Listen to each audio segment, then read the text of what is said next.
Como é que foi a sua história? Bom, em primeiro lugar, você falou uma coisa que me chamou a atenção. As pessoas, não todas, mas algumas, acreditam que de alguma forma eu mereci.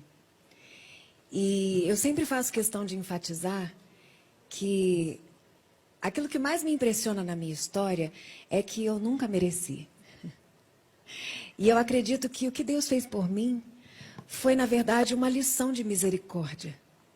Porque o amor de Deus, a maior expressão do amor de Deus, é de fato alcançar aqueles que não merecem. Por isso Deus é tão incrível, tão especial e tão maravilhoso, porque a misericórdia é colocar o coração na miséria do outro. Milagres acontecem todos os dias, mas muitas vezes as pessoas deixam eles passarem e não percebem que estão sendo alvo da misericórdia de Deus e podiam se tornar mais gratas a partir de então, se permitirem se transformar como pessoa, como eu me permiti. Mas eu queria que você desse uma reflexão para hoje em dia, porque eu acho que as pessoas utilizam muito erradamente, muito equivocadamente o tempo.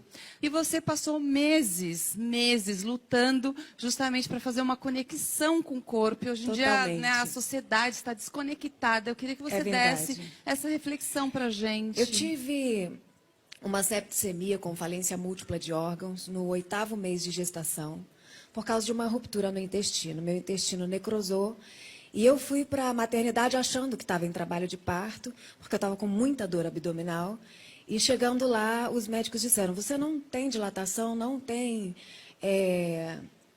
você não está com contrações, você está tendo alguma outra coisa. E imediatamente eu comecei a vomitar um líquido escuro com placas de sangue. E fiquei assustada, porque minha gestação foi perfeita. Mas eu não me lembrava que na noite anterior eu tinha escrito uma carta para Deus. E nessa carta eu chorei e falei assim no final da carta: o Senhor conhece o meu coração, então não olha para os meus fracassos, olhe para a minha intenção e faça o que for preciso. Mas me leva de volta para o centro da tua vontade. Eu dormi chorando e acordei passando mal. Quando eu cheguei na maternidade, que eu não estava em trabalho de parto, 4 dias de vômito, eles abriram meu abdômen, querendo tirar o bebê para tentar salvar o bebê, mas eu broncoaspirei aquele vômito que já era líquido fecal, contaminou os pulmões, eu não vi o bebê nascer. Por um milagre, ele nasceu perfeito. Eu entrei em coma com uma sepse, uma infecção generalizada, sou eu. Você ali? É. E... Vamos mostrar? Eu cheguei a 150 quilos de anasarca, um edema generalizado, com falência múltipla de órgãos. Nesse momento, a igreja que eu fazia parte começou um relógio de oração de 24 horas. Isso se espalhou pela internet e pessoas de diversas religiões se compadeceram de mim e começaram a se inscrever naquele relógio de oração. Pessoas que nunca me viram na vida, e aí isso me deu uma lição enorme de compaixão. Mas naquela época... uma pessoa com falência múltipla de órgãos dura 2 dias no máximo. Mas por causa daquela corrente de oração, algo sobrenatural começou a acontecer. E eu fiquei 4 meses e meio com falência cardiovascular, falência respiratória aguda, falência hepática aguda, anúria, ou seja, sem urinar, 0 de urina. O Conselho Mundial de Nefrologia diz que rins falidos há 2 meses nunca mais funcionam. Eu fiquei 4 meses e meio sem urinar, falência digestiva. E aí a bilirrubina me deixou com essa pele escura, amarelada. Por causa da desnutrição severa e por causa do coma com esse quadro de sepse, o paciente começa a encurtar as extremidades para tentar preservar o máximo de energia nos órgãos vitais. E por isso eu perdi movimento dos braços, das mãos e das pernas. Qual que era o seu único órgão vital? Porque acho que só o cérebro funcionando, porque os órgãos todos funcionavam pelas máquinas. Pelos aparelhos. E você lembra de alguma coisa ou não? Eu lembro de muita coisa. Jura? E as pessoas ficam impactadas porque o nível de medicamento que você dá para um paciente terminal é para exatamente ele não sofrer. Tudo que ele tá é muito evasivo. Eram dezenas de cirurgias, traqueostomia. Eu era uma cantora, perdi a minha voz, tive encurtamento de laringe, atrofia de prega vocal, fiquei completamente muda. E tiveram que abrir meu abdômen tantas vezes que não fechava mais. E durante o coma eu tinha sonhos consecutivos, muitos sonhos. E nesses sonhos eles interagiam o que o meu inconsciente estava absorvendo do que estava acontecendo ao meu redor com aquilo que eu acredito que estava acontecendo no mundo espiritual. Eu hoje acredito que existia uma guerra pela minha vida. Foi nesse momento que você acredita que você teve uma conversa com Deus? Eu acredito que nesse momento muitas pessoas estavam falando com Deus sobre mim. Por favor, deixa ela aqui, por favor, deixa ela aqui. Meus amigos dizem que eles insistiram tanto que Deus falou, não aguento mais vocês pedindo. Mas você achou que ia perder a voz, não ia cantar mais. Eu perdi a voz. Você perdeu. Eu fiquei 2 anos praticamente sem falar. Sem falar. Bianca, em algum momento você parou para pensar ou culpar ou questionar que Deus é esse? Por que tão violento Nunca. comigo? Nunca. E se eu precisasse Nunca. passar, eu passava tudo de novo. Ô, Bianca,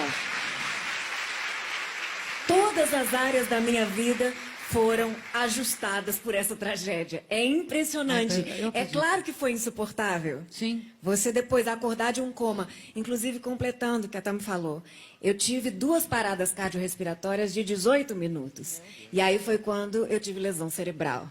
Então, o último órgão lesado foi o meu cérebro, e por isso a ciência hoje considera um caso que não tem explicação, e é o único caso na medicina no mundo. Não tem literatura médica, e os médicos não tinham como buscar estudos para me tratar, porque não tinha referência de alguém que não ia a óbito. Falia tudo e continuava, e abria pulmão, contraía KPC, que é uma superbactéria multiresistente.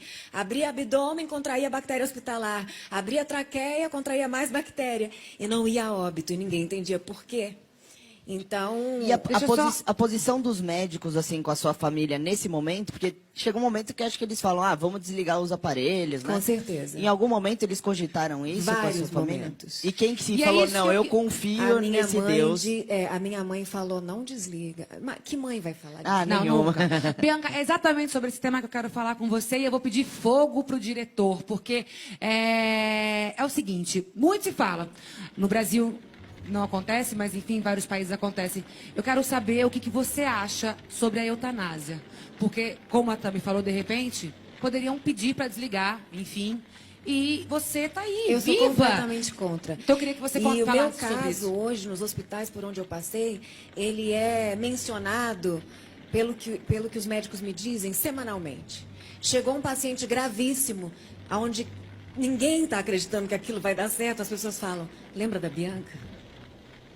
Virou uma referência. Eu virei uma referência, porque era uma paciente que não tinha, já tinha escrito no meu prontuário médico SPP, significa se parar, parou.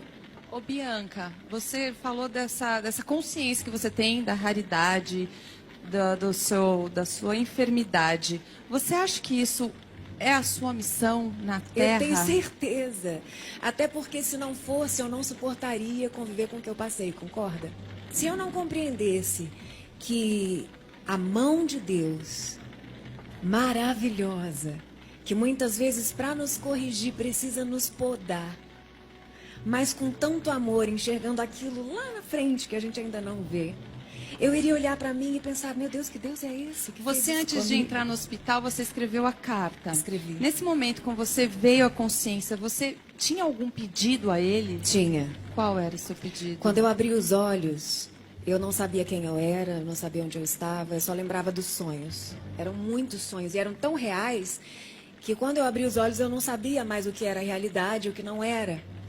E as pessoas começaram a me contar que eu tinha tido um bebê, mas eu não falava, não me mexia, só mexia as pálpebras. E eles pediam que se fosse sim, eu piscasse 2 vezes, se fosse não, piscasse 1 vez. Eu não tinha coordenação ainda para fazer isso, então eu chorava, e aquela paralisia facial não me deixava nem tentar falar alguma coisa, e eles também não sabiam se eu estava entendendo, porque eu já tinha tido 2 paradas de 18 minutos. Então eles ficavam tentando me contar, me mostrar foto do bebê, me mostrar foto da família, tentar me fazer querer Você voltar. foi ver o nenê depois de quanto tempo? 7 meses. de 7 meses. Mas você não falava ainda. Não. Não. E você consegue traduzir em palavras esse sentimento? Ver seu filho só depois de 7 meses Mas eu acho que você e não tudo falou- que você viveu naquele momento? Acho que ela não falou o pedido, falou? Não. O pedido que você Ainda não. fazia Quando dentro. Tanta eu coisa que a gente quer saber, né? foram acontecendo, tem muitos detalhes incríveis essa história. Porque sua história parece um roteiro de filme. É um roteiro e foi escrito pelas mãos de Deus, você não tenha dúvida. Eu não posso esquecer, porque a gente esquece das coisas muito rápido. Se eu tivesse ressuscitado, me recuperado, me reabilitado, recuperado a minha aparência e falado assim, poxa, agora eu vou curtir a vida, eu nasci de novo. Ia passar um ano e eu não ia me lembrar mais como Deus é maravilhoso. Qual é o valor de um xixi depois de 4 meses sem urinar? Qual é o valor do ar que eu respiro? Porque só quem ficou num respirador mecânico sabe o que é passar por um desmame, que tira aquele respirador e você fica... E eles ficam, olha, a gente tem que ver se você reage, você... Sabe, é uma memória, é uma riqueza de memória que eu não posso perder. Porque eu descobri que a beleza ultrapassa o poder da imagem. Que o valor que nós temos ultrapassa aquilo que nós conquistamos. Porque, diante de uma superbactéria, mais de 3 milhões de reais gasto em antibiótico e não tinha nada que me tirasse daquele CTI. E algumas enfermeiras cantavam canções, cantavam louvores, e eu comecei a me lembrar da minha fé. E então, eu aos poucos fui percebendo que existia uma sinergia entre as pessoas que estavam me cuidando, e eu pensei, no meio desse caos, tem um Deus que está cuidando de mim. Quando eu comecei a perceber esse movimento ao meu redor, e o médico escolhido pelo plano médico foi fazer o curativo no meu abdômen, que era um buraco enorme com os órgãos expostos. E num desses momentos de curativo, o médico chegou bem perto do meu ouvido e falou assim, eu sou o seu cirurgião, eu quero que você fique tranquila, eu conheço a sua história, conheço a sua família, e eu quero que você saiba que eu sou pastor. E a minha igreja está orando por você. Existe uma guerra pela sua vida. E eu quero saber se você está orando. Naquele momento, eu percebi que eu realmente não estava sozinha naquela história toda. E quando ele perguntou, você está orando? A minha construção de raciocínio era lenta por causa da quantidade de sedativos. Eu fiquei pensando, eu preciso orar. Mas é óbvio que eu não sabia que eu tinha falência múltipla de órgãos, que eu tinha um monte de lesões definitivas, que nunca mais meus rins Você iam nem funcionar. imaginava? Eu não imaginava nada, porque não podiam falar perto de mim. Então eu comecei, em pensamento, falar uma frase só, que era assim, Espírito Santo, fica comigo. Eu só consegui dizer isso no meu pensamento. Espírito Santo, fica comigo. O meu respirador desencaixava o tempo todo e eu pensava, será que alguém vai ver que eu estou sem ar? E eu pensava, Espírito Santo, fica comigo. De repente passava um fisioterapeuta, via que eu estava lá, e ele enviava o respirador em mim. E eu creio que a mão de Deus estava conduzindo isso, porque eu precisava estar aqui hoje. E foi a mão de Deus que fez você rever o seu filho, né? Foi a Conhecer mão o seu de Deus filho, porque que você fez pensou. eu rever E meu eu quero filho. esse sentimento que você conte pra gente, como foi ver essa criança. Quando você em algum eu- momento imaginou não ver o Vitório? Eu não tinha ainda noção de maternidade. Peraí, você se lembrava que Eu não tinha me tido lembrava que estava Vitória? grávida. É, exato. Eu perdi o meu instinto maternal. Eu não sentia nada. Me mostravam as fotos do bebê e eu não... Eu estava voltando de uma guerra. E você ficou quanto tempo? Você ficou quanto tempo? Eu fiquei 2 meses e meio em coma, tendo sonhos consecutivos, e depois mais 2 meses e meio lúcida, sem me mexer e sem falar. E aí, quando você retoma a consciência da sua maternidade, eu volto a repetir, desculpa, Bianca, te cortar. porque demorou É porque muito tem minha tanta coisa que a maternidade, gente é. quer saber de você, e por isso que a gente vai A minha cortando para maternidade perguntar. demorou Quando você muito. viu ele? Você sabe quando a minha maternidade aconteceu? Anos depois de eu conhecer ele.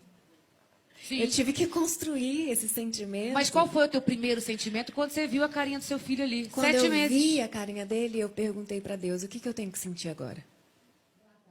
Que coisa, hein, Bianca? Eu nem acredito que eu estou diante de você. Você morreu e voltou. Morri e voltei. Caramba. Eu não sei se você lembra que a minha voz era fininha. Eu fiquei com essa voz grave. Agora você pode. Sedutora. Eu Agora pode acredito- até imitar o Nelson espero Gonçalves, que eu né? consiga seduzir o meu marido. Eu É acredito todos seu... nós, Vamos lá, Bianca, quem é que não só estava o seu fazendo marido. pergunta? Você Era seduz você, a todos você? nós. Eu só acredito tava. que hoje a gente esteja aqui porque a gente tinha que estar e escutar a história Amém. da Bianca. Eu também Amém. acredito muito nisso que você falou, é verdade. Inclusive, me perguntaram isso essa semana. Você acha que você pode ter tido alucinações? Claro que eu acho. Porém, quando você avalia a história no contexto geral e em tudo que aconteceu posteriormente a essas visões, você avalia o nível de coerência entre o que você viu e o que aconteceu e você percebe que existe uma porcentagem de realidade. Realmente existia uma guerra espiritual pela minha vida, porque existe tanta coisa envolvida na missão que hoje eu estou realizando que a gente não faz ideia. Então, são milhares de vidas que hoje são transformadas porque elas descobriram que Deus existe, que Ele está acima da religião e que Ele quer recuperar o irrecuperável. Bianca, a gente falou como você... Tudo aconteceu na tua vida, né? Agora eu quero saber como é que você sai dessa. Bom, O que aconteceu? no dia em que me perguntaram assim, como é que teu pulmão está voltando a funcionar, que a gente não sabe? E as pessoas orando. E hoje já é cientificamente provado o poder da oração. Então, ninguém entendia. Meu pulmão, depois de 4 meses parado, começou a voltar a funcionar. E os médicos, eles são tão frios que a gente perguntava qual a chance de eu me recuperar. Eles diziam, praticamente nenhuma. Meu cabelo vai crescer de novo? Não sei. Meu dente vai cair? Não sei. Quantidade de antibiótico que você tomou? É Não sei. provável. É provável que caia. Então você fica num estado que você fala assim, tá, e? E quando eu perguntei para Deus o que sobrou de mim, eu tive a maior surpresa da minha vida. Eu estava no CTI semi-intensivo, de madrugada, e eu fechei os olhos e pela primeira vez eu tive uma visão. E eu comecei a enxergar oceanos, continentes, países, pequenas tribos, e uma voz como um trovão disse, eu te restaurarei por completo. E eu te levarei em toda a terra para que você diga quem eu sou e o que eu fiz em você. No dia seguinte, aquele médico ateu entrou no meu quarto, bateu na mesa e falou, milagre tem limite. Eu vou colocar um catéter no seu pescoço, você vai para casa e você vai fazer hemodiálise para o resto da vida. As enfermeiras foram trocar minha fralda, tinha 4 litros de urina. Às vezes, assim, se contarem uma coisa dessa, você talvez não acredite, não. Olha aqui, está aqui a presença, a prova, linda, maravilhosa. Viu o filho só depois de 7 meses, lindo, um garoto maravilhoso. Nos meus documentários, eu fiz questão de ter relato dos médicos, ter todos os laudos, porque é claro que existem pessoas que acham que a gente está exagerando, porque é tão impossível, mas é tudo comprovado. E quando eu entendi que a minha missão era levar essa mensagem, eu, como uma pessoa muito racional, eu precisei ser convencida de que realmente Deus tinha me ressuscitado antes de entender que essa era a minha missão. Então, para as pessoas que tiverem curiosidade... Eu quero falar agora sobre, eu gostaria que elas perguntassem sobre hoje, sua vida. Está cantando, vai lá você agora. Não, eu pesquisando, eu vi que parece que o Neymar acompanhou sua história e viu a sua história e ele saiu de uma depressão inspirado em você. E você leva essa sua história para muitos lugares, como você acabou de falar, que Deus falou, vou te levar em todos os continentes. Como que é esse resgate dessas pessoas hoje em dia? é maravilhoso, para sabe você? por quê? Hoje eu digo para as pessoas que se a fé que te faz crer em Deus não é suficiente para fazer com que você creia que Ele te ama, ela não serve para nada. De que basta acreditar que Deus existe e não crer que Ele me ama. Porque diante dos maiores desafios e dilemas da minha vida, a minha dúvida não é se Deus existe. A minha dúvida é se Ele sabe que eu existo. E depois de tudo isso, a pergunta que Ele me fez foi, agora eu consegui te convencer que eu te amo? Caraca, precisava de menos. Nem Ô, precisava Bianca. de tudo isso. Fala, Sheila. Ô, Bianca, eu fico até sem graça de tocar nesse assunto, que parece tão pequeno diante de tudo que você tem falado. Mas olhando para você e olhando até o vídeo de antes da sua enfermidade, você está muito mais linda. Você está aqui vaidosa, dá para ver sua trança, preocupação. Eu queria saber aonde você equalizou essas coisas para achar as medidas, porque você está super bem arrumada, porque a gente tem alguns padres que fazem votos de pobreza e tem várias religiões, né, que abdicam da Eu vaidade. acredito no equilíbrio e defendo ele. Eu acho que falta saúde na fé das pessoas. Eu acho que falta coerência na fé das pessoas. Hoje eu sou pastora porque eu cuido de uma congregação, eu tenho uma igreja onde eu cuido dela, cuido daquelas pessoas. E também sou missionária porque também viajo o mundo todo. Hoje eu me dedico, e desde que eu comecei a recuperar os movimentos, e nenhuma fono quis me tratar, eu me recuperei de tanto falar e de tanto contar, e achei que nunca mais eu ia cantar. Depois de 3 anos, começou a sair uma notinha ou outra dessa voz contralto que eu tenho agora, e Deus foi me dando canções de gratidão a Ele, e eu comecei a escrever. E, para minha surpresa, a minha história, os meus livros, os meus 4 livros são best-seller. E são histórias que falam do meu coração e as pessoas se identificam, porque elas querem encontrar com um Deus que não é religioso, mas que quer transformar a tua vida de uma maneira completa, em todas as áreas, como Ele fez comigo. E hoje, eu acho que eu saí da superficialidade. Eu uso o meu tempo de uma maneira muito intensa, porque eu não sei se hoje é meu último dia. Naquela noite que eu escrevi aquela carta, eu não sabia que eu ia morrer 3 meses depois, que eu ia no dia seguinte morrer. Então a nossa vida é tão frágil que hoje eu abro mão de muitas futilidades para estudar a palavra de Deus, para descobrir quem Deus realmente é, porque eu entendi que Ele queria relacionar pessoalmente comigo. Cissa! Pegando esse gancho, eu queria que você traçasse um paralelo. Quem era a Bianca antes do ocorrido e quem é a Bianca de hoje? É muito difícil descrever em uma só palavra, até porque eu sou mulher. E mulheres têm dificuldade em sintetizar as coisas. Mas eu era carente e hoje eu não sou mais. Isso eu acho que é um milagre tão grande quanto ressuscitar os meus órgãos. Tanto! Bianca, minha última pergunta é meio, sei lá, quer todo mundo... fogo? Não, É o quê? é uma coisa Bagunça? acho que todo mundo gostaria de saber, assim, que, sei lá. Enfim, eu não sei por que Deus tem entrado na minha vida, assim, de uma forma muito grande. Mas eu só peço a Deus que Ele me dê discernimento, assim como Ele deu a você, que você leva a palavra dEle, para que eu leve para o meu público também e para as pessoas que passam o que eu passo, ou o que eu já passei, ou que às vezes muito pior do que eu passei. Posso te falar uma coisa? Conta comigo. Obrigada. Bianca, eu tenho eu tenho um achismo, que eu acho que você tem propriedade para falar disso, muito mais que eu ou que muita gente que não passou pelo que você passou. Eu acredito que a gente tenha que fazer bom uso do livre-arbítrio, mas que a vida da gente não, de longe, não está no nosso controle. Faz sentido esse pensamento? Que uma energia, que seja Deus, que seja... Eu não sei qual o nome, então. Para cada um de nós. Mas que não está no nosso controle. E eu acredito que nada do que aconteceu com a gente ou que a gente tenha feito pode alterar esse plano original. Mas as circunstâncias tentam nos afastar da essência de Deus. E a gente vai perdendo a nossa identidade.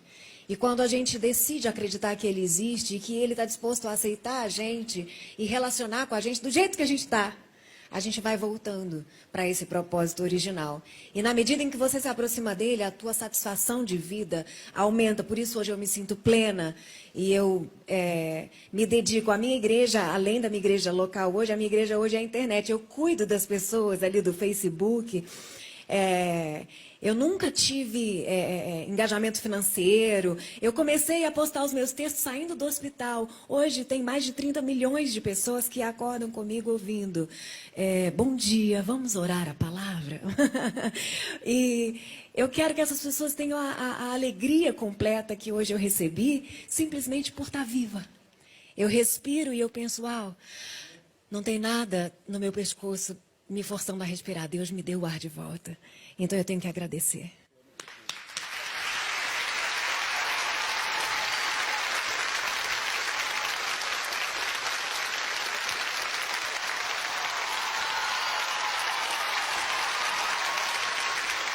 Bianca.